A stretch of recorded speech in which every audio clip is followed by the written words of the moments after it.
अस्सलाम वालेकुम बच्चों। आज हम हमारे 1.8 लेसन वॉवेजिंग टुवर्ड्स एक्सेलेंस का पैसेज नंबर 7 पढ़ने जा रहे हैं। पिछले 6 पैसेज में हमने पढ़ा कि गुडबोले सर ने किस तरह से अपने आप को, अपनी पर्सनालिटी को डेवलप किया। यहाँ 7वां पैसेज जो पेज नंबर 83 पर है बुक के, 83 से पैसे शुरू होता है। I passed from IIT join a non violent social movement से लेकर पार्ट ऑफ टुडेज मैनेजमेंट तक पेज नंबर 84 पे ख़त्म होता है। बच्चों पैसेज नंबर 7 में क्या क्या हमको आने वाला है, तो इस पैसेज में बताया गया है कि राइटर ने IIT पास करने के बाद सोशल सर्विस ज्वाइन की, समाजी खिदमत, आदिवासी लोगों के लिए सत्याग्रह की, जेल भी गए और इतनी बड़ी IIT की डिग्री होने के बावजूद भी वो समाजी खिदमत करते रहे और बहुत दिनों तक जॉबलेस रहे। उनको कोई जॉब नहीं थी, खुद का रहने का घर नहीं था मुंबई में, 13 घर बदले और आखिर में IT यानी इंफॉर्मेशन टेक्नोलॉजी सेक्टर को अपने करियर के लिए सिलेक्ट किया और 32 साल जॉब किया उन्होंने। ढेरों किताबें लिखी, बहुत सारी किताबें लिखी, मैनेजमेंट के उसूल और गुर सिखाए और टीम वर्क के वैल्यू को भी इस पैसेज में समझाया है। ओके, चलिए देखते हैं। आई पास्ड फ्रॉम IIT से पूरी डिग्री पास की, इंजीनियरिंग की। ज्वाइन शामिल हुए, नॉन वायलेंट एक नॉन वायलेंट सोशल मूवमेंट कहते हैं समाजी तहरीक, और अहिंसा भरी, नॉन वायलेंट यानी अहिंसा भरी समाजी तहरीक ज्वाइन की। फॉर ट्राइबल यानी आदिवासी लोगों की तहरीक में हिस्सा लिया जिसका नाम था सर्वोदय नामी तहरीक में हिस्सा लिया। पार्टिसिपेटेड इन ए पीसफुल सत्याग्रह, और बड़ी अमन शांति वाली सत्याग्रह में शामिल हुए और इसी के तहत went to jail for 10 days, 10 दिन की उनको जेल भी हुई। केम बैक टू मुंबई, बाद में मुंबई आए। Was jobless for a while, थोड़े दिनों तक नौकरी नहीं रही, जॉबलेस रहे। वर्कड फॉर ₹125 मंथ, 125 रुपये, सिर्फ 125 रुपये महीने पे काम किया। To supervise workers at the night shift in a mechanical workshop, एक मैकेनिकल वर्कशॉप में काम किया और नाइट शिफ्ट में जो वर्कर्स काम करते थे उनके सुपरवाइज़र रहे और महज 125 रुपये सैलरी इनको मिलती थी। चेंज 13 हाउसेस इन मुंबई, और इसी परेशानी में 13 घर उनको बदलना पड़े किराए के। And finally settled on information technology as my career, और आखिर में अब इंफॉर्मेशन टेक्नोलॉजी IT सेक्टर को अपने करियर के लिए मुंतखब किया। I spend 32 years in information technology, out of which I was a chief executive officer और MD और the software head for 23 years for large global multinational software companies with thousands of software professionals world wide.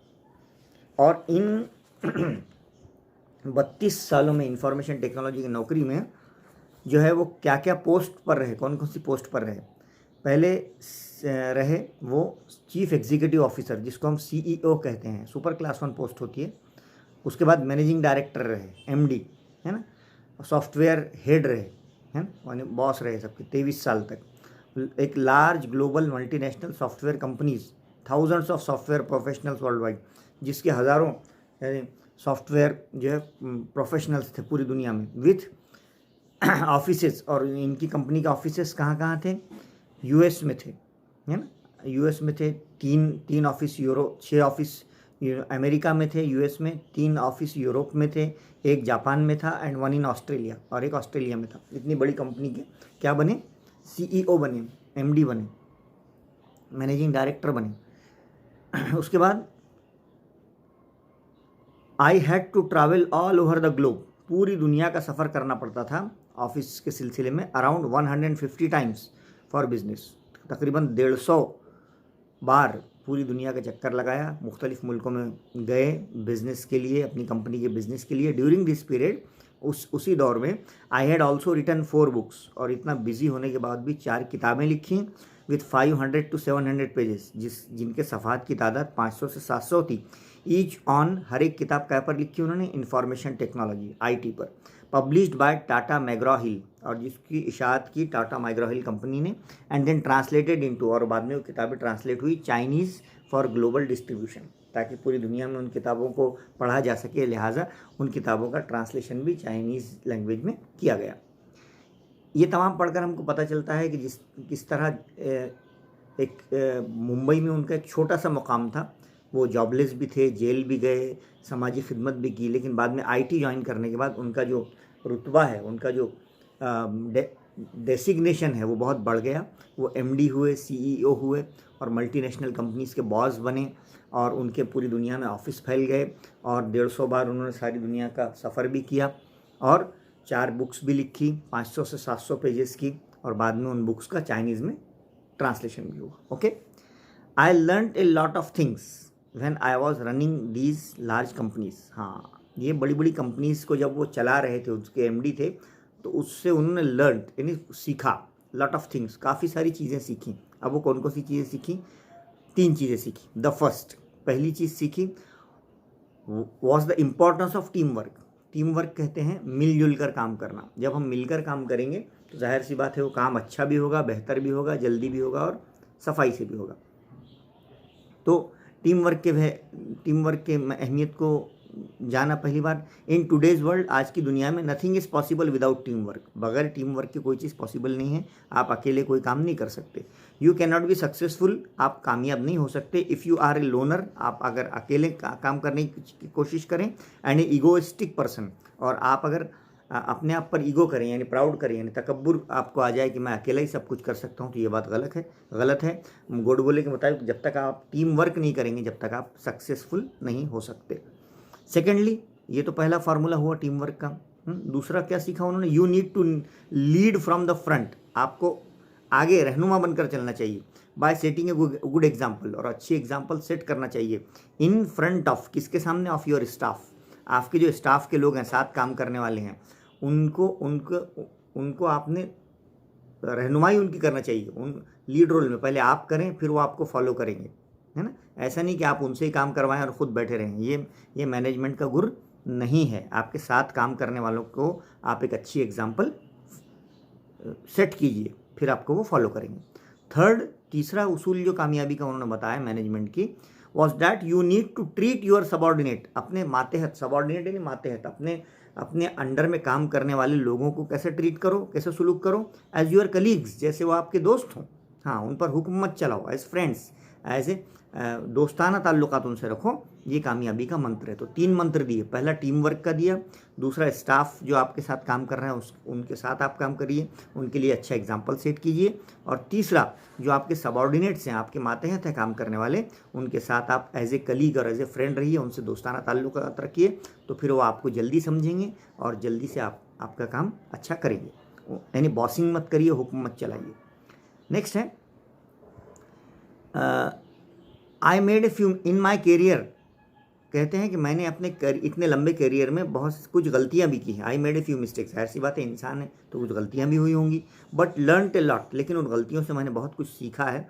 और about motivation, कि किस तरह से अपने आप को खुद को हौसला अफजाई दिए, इंस्पिरेशन, मोटिवेशन ने इंस्पिरेशन दिया है। बीइंग ए गुड लिसनर, और हमेशा मैंने दूसरों को सुना है ना।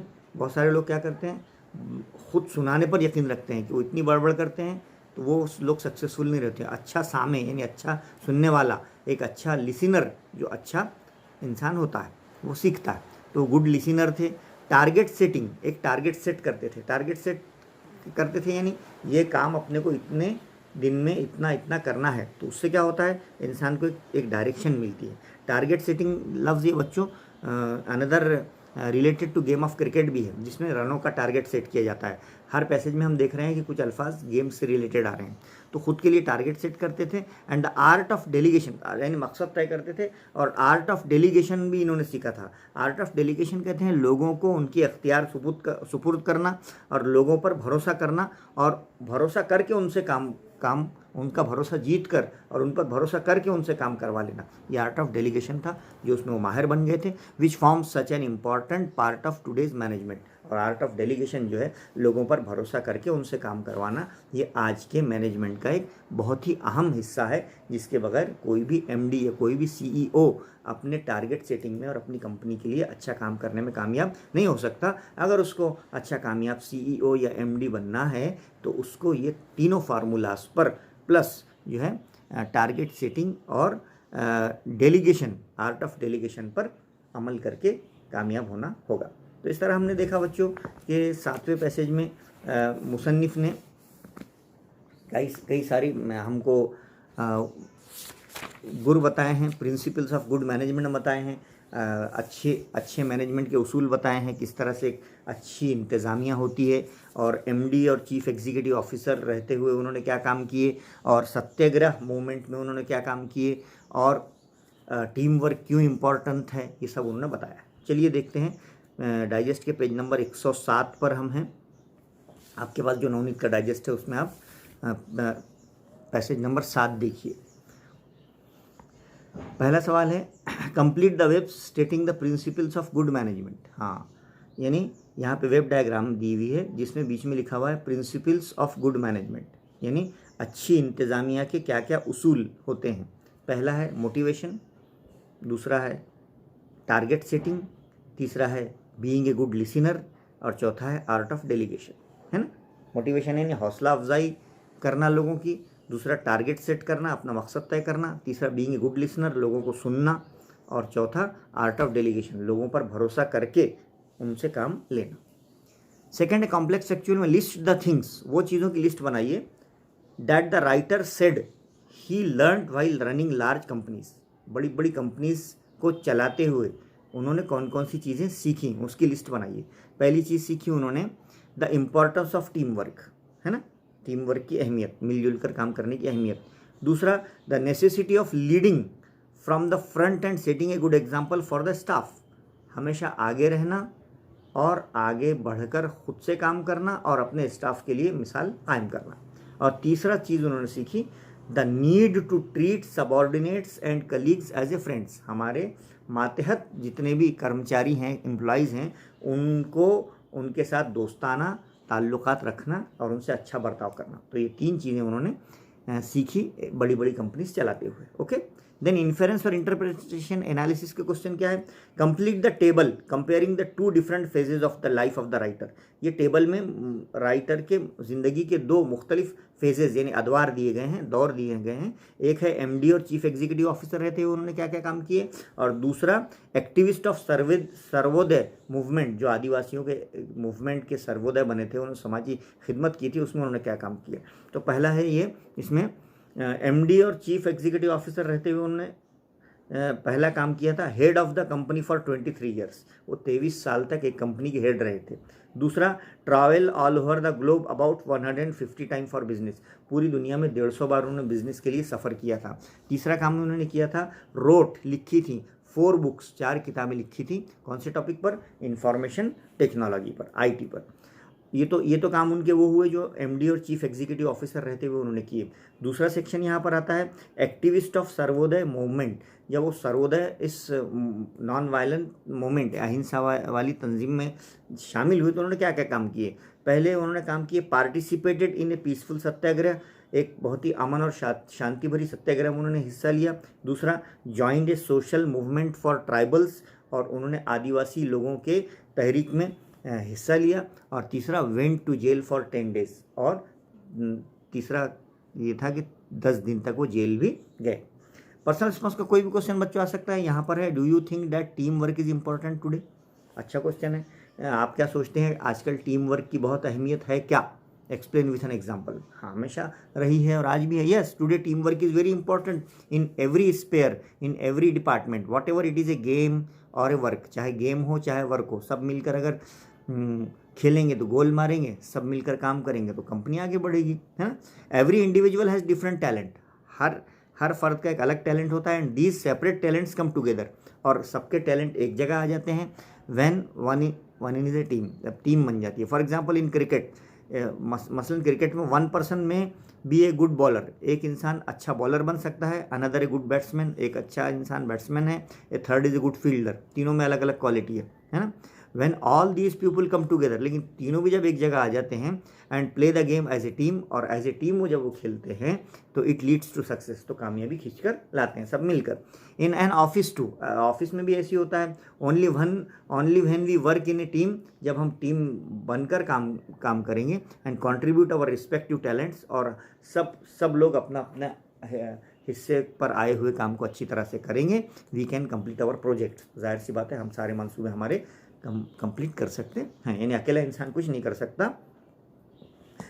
जो है जब हम जिसको अल्लामा इकबाल ने कहा है, अफराद के हाथों में है अक़वाम की तकदीर, हर फ़र्द है मिल्लत के मुक़द्दर का सितारा। यानी फ़र्द से कुछ नहीं होता, अकेला इंसान कुछ नहीं कर सकता। जब तक अफराद नहीं मिलेंगे, जब तक कोई टीम नहीं बनेगी, जब तक टीम वर्क नहीं होगा। ओके, वोकेबलरी पे आ जाइए। From the extract find 4 words, 4 अल्फाज ऐसे ढूंढ कर निकालना है। फॉर्म देयर एंटोनिम्स, उनके एंटोनिम्स यानी उनके अपोजिट भी करना है, बाय एडिंग ए प्रीफिक्स, उसको साबिका लगाना है। जैसे इम्पॉर्टेंट है ना, इसका अपोजिट करना है, एंटोनिम करना है, और उसको क्या लगाना पड़ेगा, फिर अन लगाना पड़ेगा, है ना, अनइम्पॉर्टेंट, है ना। सक्सेसफुल, अपोजिट क्या होगा, unsuccessful. Possible, impossible, I am लगाना पड़ेगा, और रिटर्न, अनरिटर्न। ये हो गया चारों। पास्ट पार्टिसिपल लिखना है ना, पास्ट पार्टिसिपल यानी उसका पास्ट टेंस क्या है, जैसे लर्न, प्रेजेंट टेंस है, लर्नड, टी लग गया उस पर, past tense past participle. Write का पास्ट पार्टिसिपल क्या आएगा, रिटर्न, है ना, लास्ट वाला। और चेंज का चेंज्ड, और मेक का मेड, है ना। इस तरह से पास्ट पार्टिसिपल वर्ब का तीसरा form. Find out a word related to the game of cricket, एक लफ्ज़ ऐसा है जो गेम से रिलेटेड है। लिस्ट 2 मीनिंग्स फॉर इट, और उसके 2 मानी बताइए। हमने आपको बताया टारगेट सेटिंग, है ना, पढ़ाते टाइम बताया ना, टारगेट सेटिंग ये लफ्ज़ ऐसा है जो क्रिकेट से भी रिलेटेड है। जनरल मीनिंग इसके क्या है, deciding something that one hopes और इंटेंट टू एकम्पलिश। हाँ, कोई ऐसा टारगेट सेट करना, कोई ऐसा अपना एक मकाम सेट करना जिसको हासिल करने के लिए कोशिश करना। और दूसरा है रिलेटेड टू क्रिकेट में क्या मीनिंग आएंगे टारगेट सेटिंग की, deciding the number of runs to be achieved. हाँ, कितने रन का टारगेट रखा गया है और उसको हमको हासिल करना है। तो उम्मीद है कि बच्चों आपको 7वां पैसेज ये समझ में आ गया होगा।